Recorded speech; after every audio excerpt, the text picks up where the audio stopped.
أكبر الكهوف البركانية، أنابيب عملاقة تحت الأرض كونتها أنهار ضخمة من الصهار البركانية.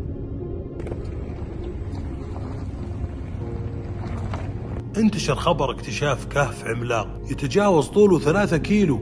هذه المغارة لم يعرف طولها الهائل إلا قبل سنتين في 2020. غرب الحائط وقريبا من خيبر يقع الكهف الأكبر، كهف ماكر الشياهين، عبارة عن جزء بسيط من أنبوب بركاني ضخم وعملاق قديم ولا يزال مجهولا تحت الأرض. وهذه بداية النزول في أكبر الكهوف البركانية في القارة السعودية.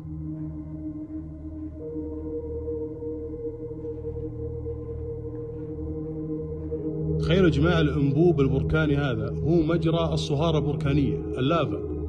درجة حرارة اللافا أثناء الجريان تصل إلى 1200 درجة. لا إله إلا الله. والله يا جماعة المنظر خيالي بدون أي مبالغة. يا سبحان الخالق العظيم. حرة خيبر أو حرة بني رشيد تعتبر من أكبر الحقول البركانية في السعودية. بصراحة الكهف أسطوري والمكان غير عادي.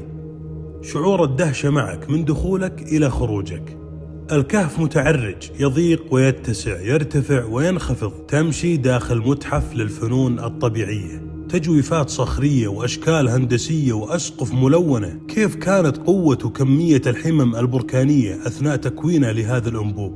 بحثت حتى في جزر هاواي وفيها أشهر وأقوى البراكين، ما لقيت أنبوب بركاني بهذا الشكل وهذا الارتفاع.